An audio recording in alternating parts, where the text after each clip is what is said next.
Isang mapagpalang araw sa lahat. Ako si Jamela at malagayang panonood muli sa Book and I. Ito ang programa na titingin sa iba't ibang mga libro at ang kanilang mga aral na tutulong sa ating lumago sa pananampalataya.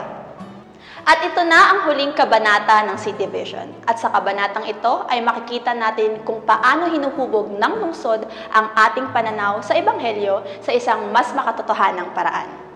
Ang pamumuhay sa lungsod ay hindi lamang kapaki-pakinabang para sa mismong lungsod, kundi pati na rin sa mga Kristiyanong naninirahan dito. Kaya't halina't sama-sama nating tuklasin ang Ebanghelyo para sa lungsod. Ang anumang lungsod ay nag-aalok ng kalapitan na may pakinabang sa parehong aspetong pang-ekonomiya at panglipunan.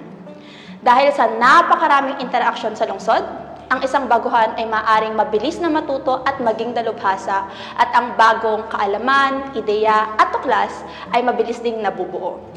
Ngunit paano nga ba nakaaapekto ang kalapitan sa tunay na buhay ng karaniwang Kristiyanong naninirahan sa lungsod? Ibinahagi ng aklat ang tatlong sagot dito. Una, ang lungsod ay nag-uugnay sa iyo sa maraming taong katulad mo. Sa lungsod, makakatagpo ka ng maraming tao na may parehong interes o larangan, ngunit mas mataas na antas ng kasanayan. Patuloy kang mahamon na magpursige at gamitin ang iyong buong potensyal. Ikalawa, ang lungsod ay nag-uugnay sa iyo sa maraming taong hindi katulad mo. Ang lungsod ay tahanan ng iba't ibang subkultura at minoriya na nagsasama-sama upang suportahan ang isa't isa. Dahil dito, ang ating pananaw at paniniwala ay patuloy na mahahamon at mapapalawak. Ikatlo, ang lungsod mismo ang nagdadala ng Ebanghelyo sa atin.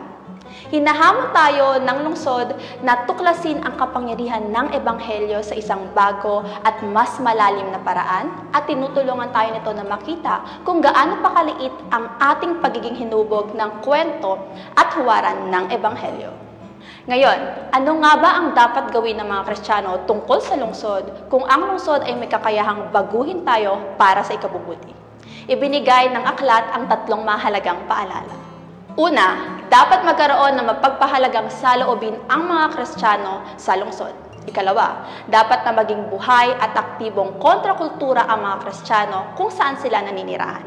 At ikatlo, dapat na maging isang komunidad ang mga Kristiyano na may matinding pagpapahalaga sa ikabubuti ng buong lungsod. Ngunit ang mga ito ay mas madaling sabihin kaysa gawin. Kaya naman, ang hamon ay magtatag ng mga simbahan at ministeryo na epektibong nakikibahagi sa realidad ng mga lungsod sa buong mundo. At ibinahagi ng may akda ang 7 mahalagang katangian ng mga iglesyang may tamang pagmiministeryo sa lungsod. Una, paggalang sa urbanong sensibilidad. Ikalawa, hindi pangkaraniwang pagkaunawa sa mga pagkakaibang kultural. Ikatlo, pagtatalaga ng komunidad at katarungan. Ikaapat, pagsasanib ng pananampalataya at kilos. Ikalima, hilig sa komplikadong ebanghelismo. Ikaanim, pangaral na parehong humihikayat at humahamon sa mga taong naninirahan sa lungsod. At ikapito, pagtatalaga sa sining at pagkamalikhain. Ang kabanatang ito ay nagpapakita sa atin kung gaano kapaki-pakinabang ang lungsod sa lahat ng pangangailangan ng mga simbahan at kung paano tayo maaaring maitalaga bilang isang ministeryo at simbahan na naglilingkod dito. At ito ang buod ng mensahe ng kabanatang ito at nais nitong iparating sa atin. Ibinigay sa atin ng Diyos ang lungsod para sa kanyang layunin at bagaman sinira ito ng kasalanan, dapat nating gamitin ang mga mapagkukunan ng Ebanghelyo upang ayusin ang mga sirang lungsod. Kaya't nais kong hamunin at hikayatin ang lahat ng nakikinig ngayon na yakapin kung saan kayo inilagay ng Diyos, lalo na kung kayo ay nasa lungsod. Napakaraming matututunan sa lungsod, hindi lamang sa kasanayan, pamumuhay at materyal na bagay, kundi higit sa lahat, hinuhubog ng Diyos ang ating kaisipan upang gawing totoo at buhay ang Ebanghelyo sa atin. At ito ang kabanata ng aklat na mayroon tayo sa araw na ito. Nawa kayo ay may natutunan at ang kapayapaan ni Kristo ay sumainyo. Muli, ito ang Book and I.